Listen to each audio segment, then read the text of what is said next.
It's the Locked On Podcast Network, your team every day.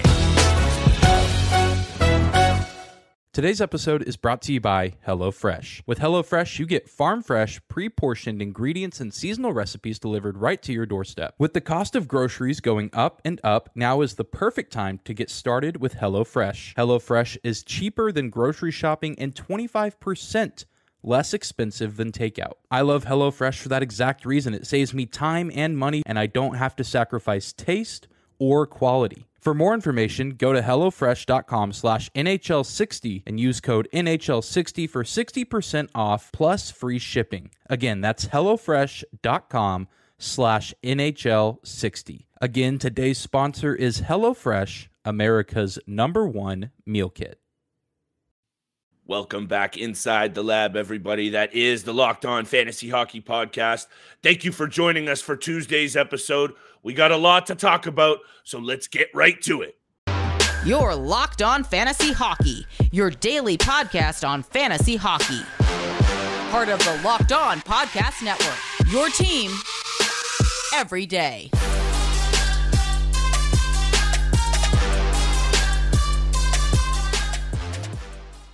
You heard the music, and you know what time it is. It's time for your source for fantasy hockey news. It's the Locked On Fantasy Hockey Podcast with Steele and Flip. Big time Tuesday edition. Thank you for making us your first listen every single day. Today's episode is brought to you by Game Time. Download the Game Time app, create an account, and use code LOCKEDONNHL for $20 off your first purchase. Steele, we got all kinds of new sponsors. We got a new little top 5 for today's episode. We want to talk about the sneaky good fantasy seasons. I was looking at a couple of guys who are going to finish the year in the top 20 in scoring that I don't think anyone's talking about. So we want to talk about those under the radar guys. Everyone out there, just so you know and are listening, you know Steele and I got you covered for the playoffs. So keep it tapped Monday through Friday. We are here all throughout the playoffs until the Stanley Cup gets lifted and even throughout the offseason. So I needed to get that out there as well, Steele. But yeah, we're going to do the sneaky good ads. We're going to take a look at some bets. Tuesday's jam-packed 11-game board. I'm fired up for that. Another big week on tap for the bet, Steele. But we got a little bit of injury news. Now things are getting interesting so close to the postseason for these teams that have legitimate shots at taking a run at that cup. So we want to talk about Kirill Kaprizov off the jump. He's skating again. I need your takes on all of this mini wild news. And we're going to talk about what's going on with Matt Murray and the goaltending situation in Toronto because, of course, Toronto hockey has its issues with the goaltending Steele. But let's go. Fired up for Tuesday's episode. Kirill Kaprizov skating for the first time since March the 8th. Lower body injury. We know what's going on there, but he's progressing, and they're going to make a decision this week. Head coach Dean Evison says he might be traveling with the team come end of the week. Hit me with your take on what's happening with Kaprizov and the Wild.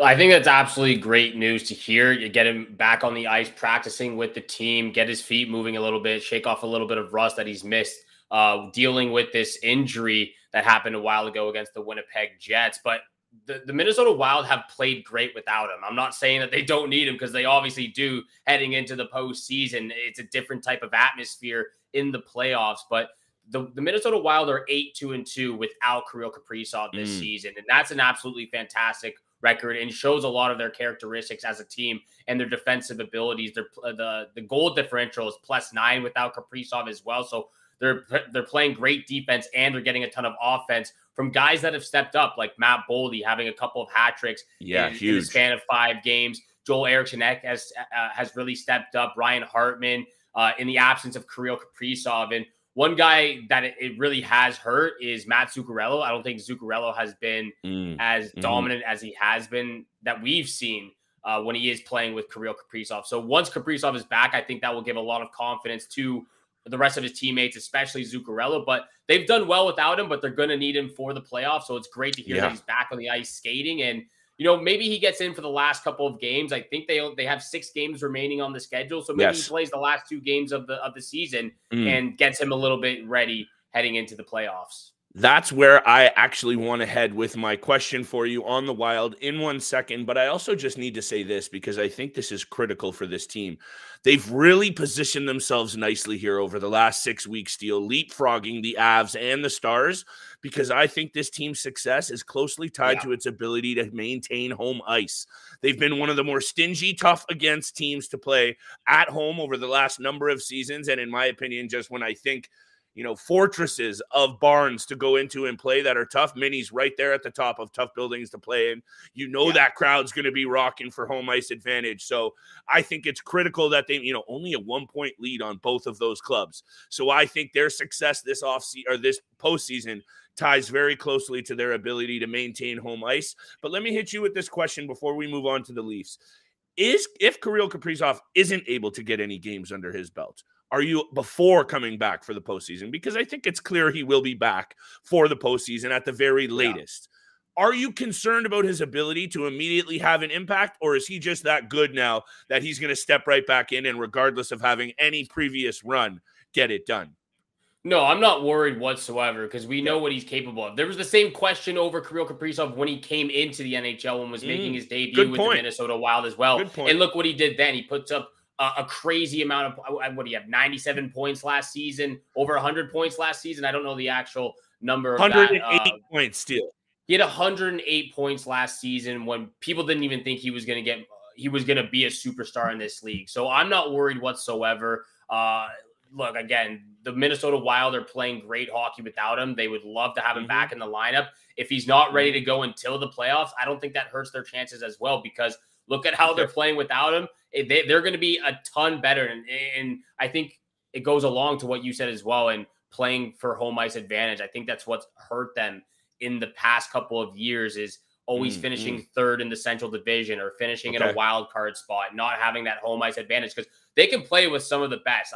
I've been saying this for a long time. They might be being outworked in a game against the Vegas Golden Knights or the Colorado Avalanche, but they know how to stay in games, keep it a 1-goal game, work, battle, and somehow get a win at the end of the game. So I think the Minnesota Wilds have really high chances moving forward. Utmost confidence from my man Steele. I didn't expect anything less when it comes to talking about that Minnesota Wild team, but they've earned it over the last couple of weeks. So I'll leave it at that. But you got to keep your eye on Kaprizov, because if you are one of these GMs that has stashed him to the end of the season because your league goes all the way to the final game, it might burn you if they don't play him because they're playing real safe. But we'll keep our eye on that situation, Steele. Let's take a look at this developing one with Matt Murray and the Toronto Maple Leafs. In my opinion, and we'll start there if that's okay, Samsonov, this was his crease. And I think you maybe were a little bit more up in the air. I don't know where you are. I'll let you explain in a sec. To me, Samsonov's been clearing away the better goalie. I understand some of the calls for Matt Murray because of his postseason experience. To me, it's got to be Samsonov, and now I think it clearly is. But perhaps more intriguing still is, what do the Toronto Maple Leafs do now? Because you're going to have guys who have played very little in Joseph Woll and Erik Kallgren, no postseason experience whatsoever. And if something goes haywire, now all of a sudden this really good season that the Leafs have put together, that security blanket of a 2-time Cup winner as your backup, might be gone, because that play did not look good on Matt Murray. Yeah, and that's the scary thing, having Matt Murray as your potential number one starting goaltender. We saw how it affected the Ottawa Senators over the years as well. And I think you were right. There was no question at this point that the crease is Ilya Samsonov's, but having that backup in Matt Murray, a guy who has been there and has that experience, has won the Stanley Cups, kind of is out the window now. Now you got to go and look at, like you said, is it Joseph Woll or Erik Kallgren? Who do we go with if Matt Murray is not able to get there? I think he will be. It did look pretty scary, like you mentioned. He's a big guy. He got pretty 6'5". much slew. Yeah, 6'5". He pretty much got slew-footed, cow-tipped. Accidental play from Lucas Raymond, obviously. Lucas, not Mason Raymond. Mason Raymond, but look, things happen. Scary plays like this happen, and he did go down hard. So hopefully he doesn't have a concussion. There's no whiplash effect or anything, but Samsonov is the guy, and hopefully the Leafs can depend on Samsonov moving forward into the first round. Matt Murray, 14-8-2 this year with a 301 goals against, 903 save percentage. Started the year very, very sharp, and those numbers were much, much better overall. And you were starting to think maybe it would actually be Murray, and Samsonov really just became the more consistent goalie. Murray's been banged up a little bit. This is a very volatile situation for the Toronto Maple Leafs, and Andrei Vasilevskiy is taking notes because last year this Toronto team pushed Tampa Bay to the brink. It was a coin flip situation there in Game 7, and the Leafs could have easily taken that series. And Andrei Vasilevsky's taking notes, trust me. So this Tampa Bay Lightning Toronto Maple Leaf series is going to be spicy. We're going to tee up every single playoff series, X factors, under the radar guys that might help you win your playoff pool. We're going to get all to that next week in the lead up to the playoffs. But we got to get to some of these sneaky good fantasy seasons. And after the next break, we're going to get to big time bets. But speaking of which, today's episode is brought to you by Game Time. The Game Time app is our new favorite app to go out there and buy tickets for any events that you might be stressed out trying to buy tickets for.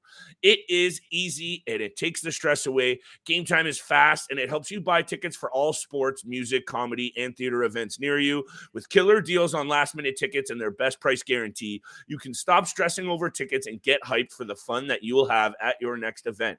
What are some of the things that we love the most about Game Time? Flash deals, last-minute ticket sales, easy to find and buy tickets for every kind of event in our areas, images of the seats we're going to buy, and the lowest price guarantee. That's almost my favorite steal, and it's the fastest growing ticket app in the country for a reason. You can get the images of your seat before you buy so you know exactly what to expect. You buy tickets in a matter of seconds, 2 taps, and you're set. Tickets are sent directly to your phone so you never have to dig through your email. None of that stressful nonsense with Game Time. Snag your tickets with no stress with the Game Time app. Download it today, create an account, and use Locked On NHL for a $20 off your first purchase. Terms apply. Again, create an account and redeem code Locked On NHL for $20 off. Download Game Time today. Last minute tickets, lowest price guaranteed. Today's episode is brought to you by HelloFresh. With HelloFresh, you get farm-fresh, pre-portioned ingredients and seasonal recipes delivered right to your doorstep. With the cost of groceries going up and up, now is the perfect time to get started with HelloFresh. HelloFresh is cheaper than grocery shopping and 25% less expensive than takeout. I love HelloFresh for that exact reason. It saves me time and money, and I don't have to sacrifice taste or quality. For more information, go to HelloFresh.com/NHL60 and use code NHL60 for 60% off plus free shipping. Again, that's HelloFresh.com/NHL60. Again, today's sponsor is HelloFresh, America's #1 meal kit. Absolutely love Game Time. Just used this a couple weeks ago to go to a Vancouver Canucks Dallas Stars game. Got incredible seats for cheap. Was a wonderful time. Vancouver Canucks actually won that game, which was pretty impressive to see as well, turning the table in the second half of the season. Thank you so much for making the Locked On Fantasy Hockey Podcast your first listen every single day. Don't forget, we are free and available on your favorite podcast platform, including YouTube. So hit the subscribe, hit the follow button. Flip and I appreciate all the love and all the support our listeners show us every single day. Flip, let's get to this top 5 list. Sneaky, good seasons for a lot of players out there. And if you don't mind, I'll just throw it over to you because I want to hear who you want to start off with, who you really were impressed with this NHL season. There were a lot of guys that I think could make this list steal because that's what we do on this show. We try and bring some love to those guys that don't really necessarily always get it. And so there's a couple of guys on this list that I'm going to keep my explanation short other than the statistics, because I think you and I both know that I've talked a lot about guys like number 5, Alex Tuch. Just another really good season from a guy that I think doesn't get nearly enough love steal. And I know he gets the numbers, and I think he's really just starting to get there. He's been banged up a little bit this year too, and he still has 35 goals, 37 assists, 193 shots, 8 game winning goals. He brings a little value with 44 block shots. He's a very disciplined player, and his plus minus always solid if you have a categorical league. Alex Tuch when I'm talking about sneaky good seasons, and I think even more so, Steele, because of how good Skinner, Tage Thompson, Rasmus Dahlin, some good stories here with Levi and some of these prospects they're having. No one really talking about Tuch this year, and maybe it's because he's Mr. Solid and reliable now in most fantasy circles, but I'm talking about sneaky good still with Alex Tuch. Very sneaky good. He's on my list as well, and I'll talk about him later in the episode. I have a few honorable mentions before I get to number 5 on my list. Honorable mention, Gustav Forsling. Really impressed with this Good season. one. 39 points, plus 21 on the season as well. Peripheral stats off the charts. I think what we've seen that Florida has been able to do with Mackenzie Weegar and now Brandon Montour, I think Forsling is that next guy that really steps out in the next season or so. And I was really impressed. He's having a career year as well. 2 more guys. Barrett Hayton of the Arizona Coyotes, 41 points. Very surprising that what he's been able to produce offensively after, a very abysmal season last year. Same goes for Morgan Frost, 42 points. We were going to talk about him yesterday for waiver wire targets, but mentioning him today, Morgan Frost, 42 points, 2 young guys that have really stepped up this season as well. But number 5, I got to show some love to the LA Kings and a veteran on their team, Drew Doughty, 48 points in 76 games. Peripheral stats have been up this season as well, 138 shots, 101 blocks, 109 hits. He's actually top 20 in fantasy points amongst defensemen in the NHL. Solid. It's great to see him being healthy and successful. And, we talk a lot about Alex Ovechkin and his durability in the game. Doughty has been very durable player over his career as well. Besides last year where he missed a very good portion of the season due to a season-ending wrist surgery that he had to go on. He's been a very reliable fantasy defenseman for many, many years. He's back fully healthy now. He's a veteran. He has the experience. He's turning 34 at the end of the year, but he looks good. The LA Kings look good. I'm fairly impressed with what I've seen from both Doughty and the LA Kings this season. And Me too. It looks like they have a bright future ahead, and Doughty is going to be a part of that for a couple more seasons as well. I think there's actually a lot of guys on the LA Kings that could fit into this sneaky good fantasy season. And I'm actually going to talk about one in my number 4 slot. But my honorable mentions were to a defenseman in Brandon Montour, who we've talked about before. That's sneaky good out of nowhere. Yeah, maybe some more dedicated fantasy heads were expecting a good season from him, but not this good and not filling out all these peripheral categories. So shout out to Montour and Jamie Benn. And I think you predicted a bounce back year for Jamie Benn, and understand this is a bigger name. So people have probably recognized the resurgence of Jamie Benn, so he doesn't get on this list. But because of how many people counted him out, and me being one of those, also Steele, this year, in addition to his 72 points, the man's got 180 shots, 91 hits, 40 block shots, and 30 penalty minutes. So if you drafted Jamie Benn, and I'm sure it was in the late rounds, you're probably in very good position. Speaking of which, shout out to all the listeners over the last week who have been in the DMs, who have been in the comments on YouTube, hitting us with these thank yous because we've helped you get to first in your league. Much love for listening, and congrats on your finishes. That's what we try and do on this show, Steele. But at number 4, before I throw it back to you, Adrian Kempe is a perennial third scorer in this league. And I know he doesn't fill out the categories as much as others, but at 36 goals and at only 26 years old, he is one of my sneaky good fantasy guys this year. And I know I have to pump my own tires with this one, but he is also ranked. He's having the 48th best fantasy season ahead of guys like Jeff Skinner, Brock Nelson, and otherwise. So Adrian Kempe, for me, because he's got that West Coast team, maybe doesn't get nearly enough love. And I had to have one LA King on here because I know you did too.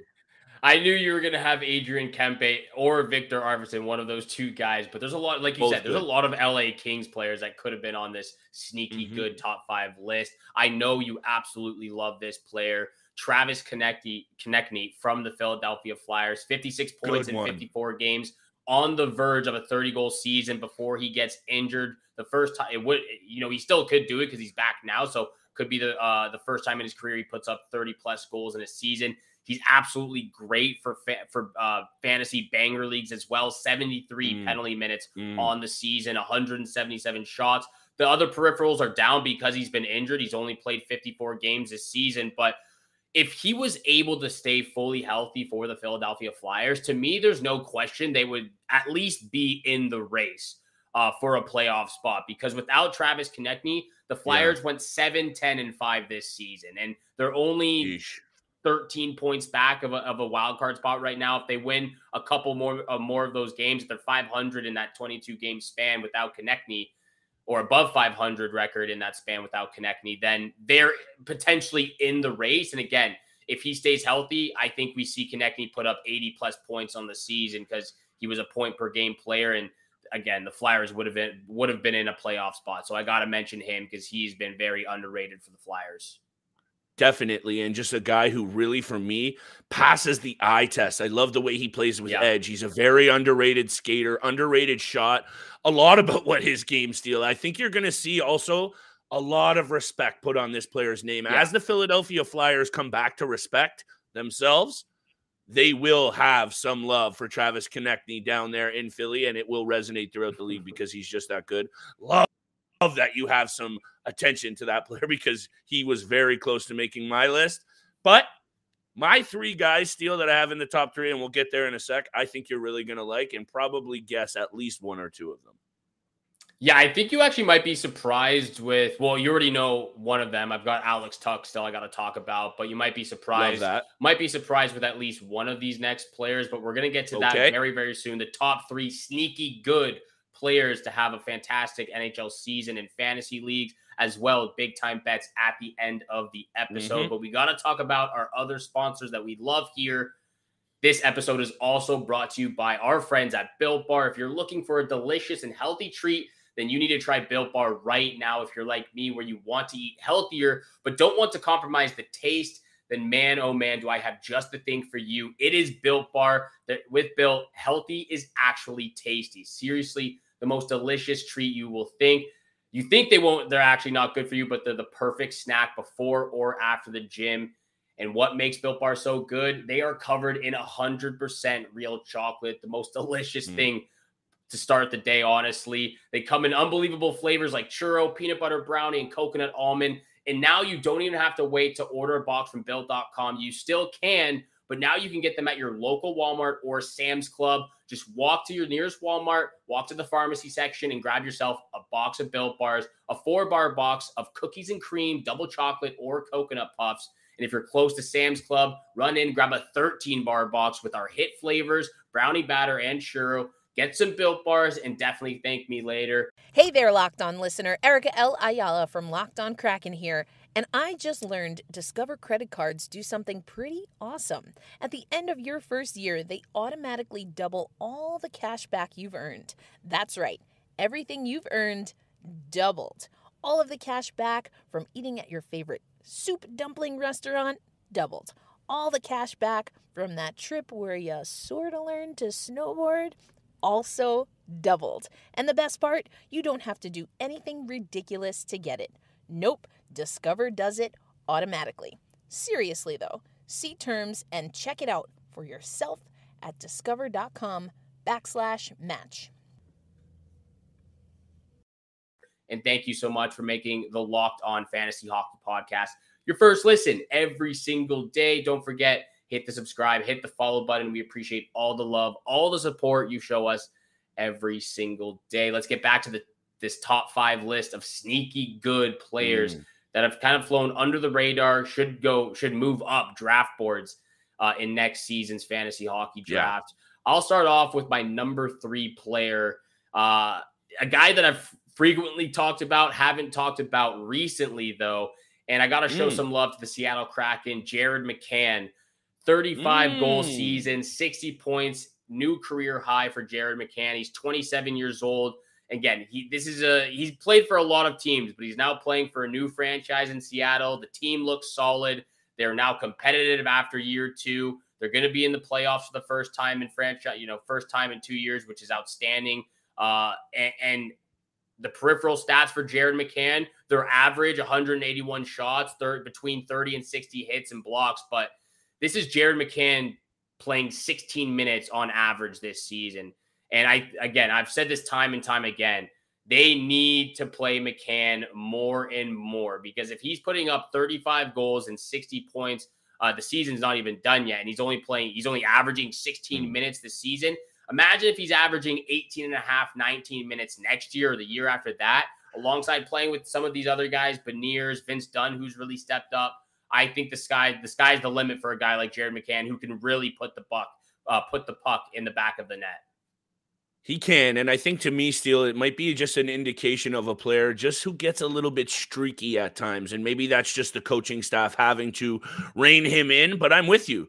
Let your best shooters shoot and let your best players play. So maybe it needs to be a balance of teaching him, coaching him up a bit, and giving him a bit more run out. I had a feeling you were going to have him on there, and I got to have my boy Carter Verhaeghe at 3. And I think that he's starting to garner a bit more respect, so maybe it was a bold pick because he's now done this back-to-back years in terms of, no, not 40 goals. But Carter Verhaeghe has been just one of the more consistent shooters on that Florida Panthers team who have rotated out some good players in Giroux, Tkachuk, and others. 40 goals this year for Carter Verhaeghe, 70 points, 263 shots on net. And how about chipping in a little bit with 44 penalty minutes as well, Steele, 30 block shots. He is going to be a name now that fantasy cats recognize. Maybe not the general public so much. And that's why he's for sure sneaky good in terms of the fantasy realm right now. But I think maybe that's now busted with how good he's been. And when you come out and score 4-goal games like he did over the weekend, those don't happen very often.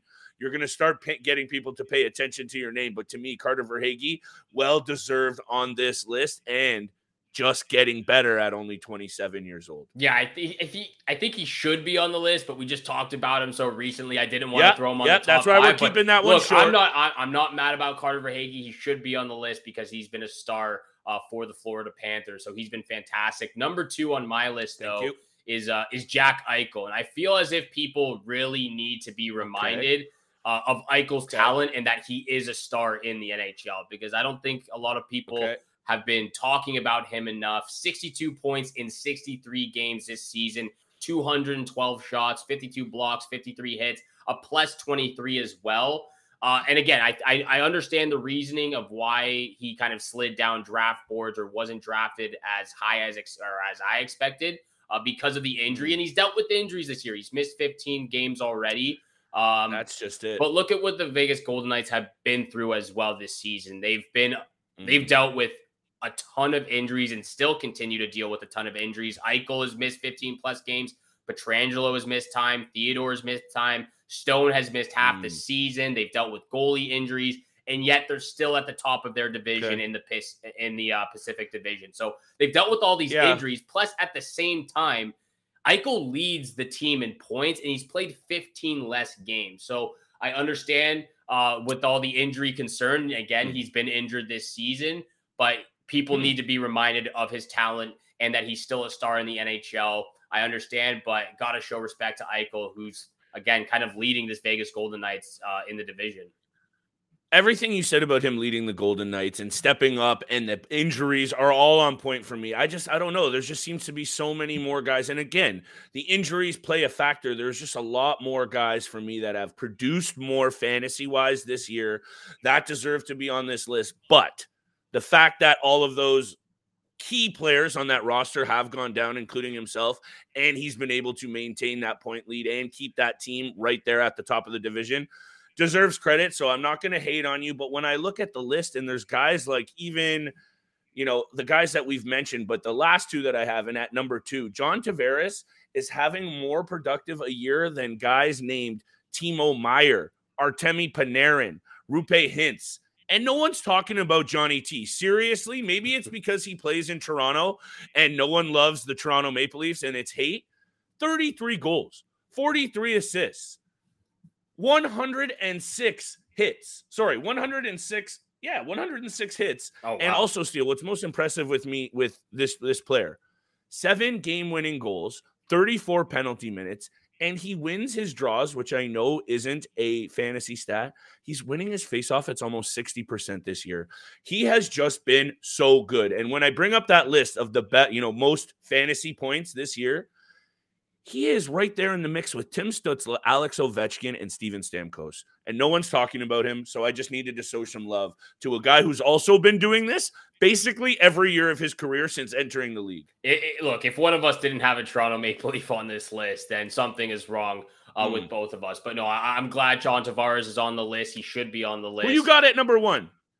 Look, you mentioned it before. You started off with him. I've got Alex Tuch, and I'm not gonna get in a lot of detail because you've already explained it very perfectly well. But before this season, he's been a consistent 35, 40-point player every single year, and then just absolutely explodes for 72 points in 67 games. So the fact that he has 70-plus points, he's missed a significant amount of time for an injury this season as well, but still producing.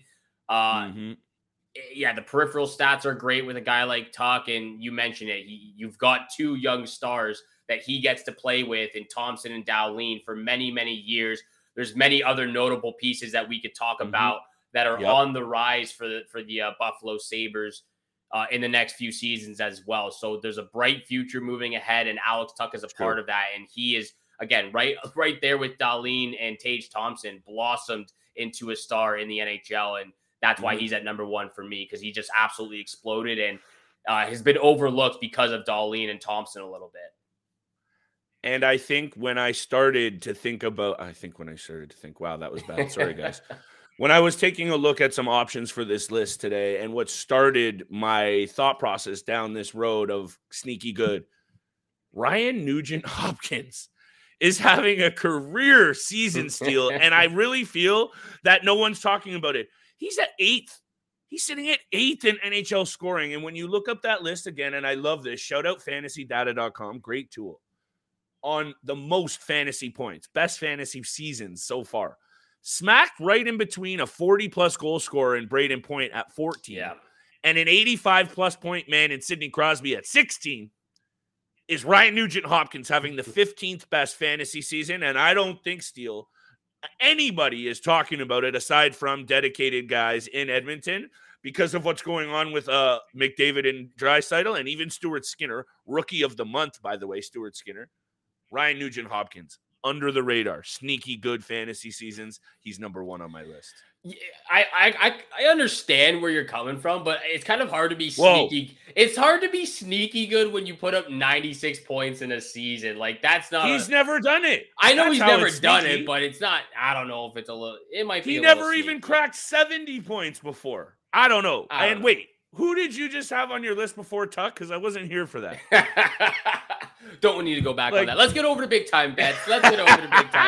Where the money is made. That was the top 5 sneaky good players of the 2022-23 season in fantasy. Make sure you lock them in and keep an eye for next year's fantasy draft. But big time bets.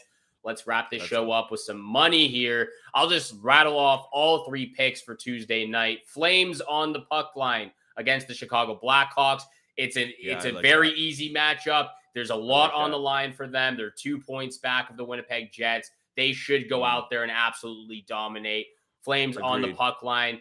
Again, I'm going back to what I did a few weeks ago. Oilers on the money line against the LA Kings. There's a lot on the line for both of these teams as well. I think it's going to be a great game. I think it's going to be a statement game for the Oilers. Once again, I'm taking the Oilers on the money line.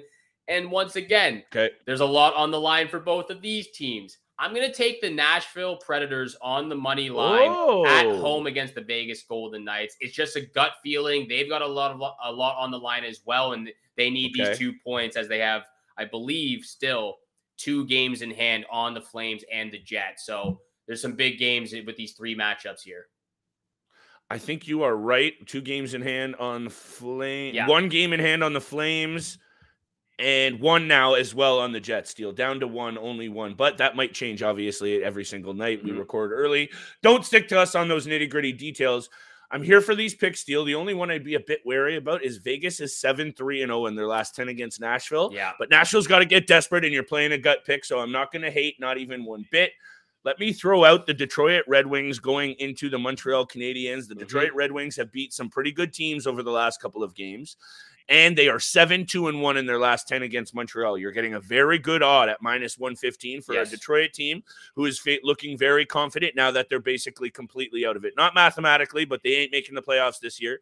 They're giving Alex Nedeljkovic a little bit of run because Husso's been up and down, and I don't hate that angle because Nedeljkovic has been written off, and now he's getting a little shot. I think it might be Husso in the cage, but I just like that angle of the goalies at the end of the year playing for next season because they're playing well. And Caden Primo is going to be in the cage, it looks like, for Montreal. Only 2 starts this year for the young goalie. I think he gets filled in a little bit by the Detroit Red Wings. -115 on the money line for my first pick. Second pick, Steele. The Seattle-Vancouver matchup. They have played 3 games this season and produced 27 goals, with all 3 going over the total. Let's not reinvent the wheel. Seattle at Vancouver. Give me the over. This is a huge spoiler game for the Vancouver Canucks, who have played well against the Kraken this year. Let me pull that up very quickly because I was going to sprinkle heavy on the Kraken. But wait, let me see this. Let me just hold the phone. Look, that was going to be a part of my parlay as well.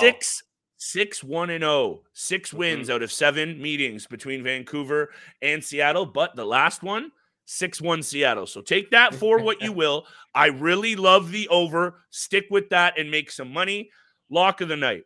I think the Florida Panthers end the Buffalo Sabres season tonight.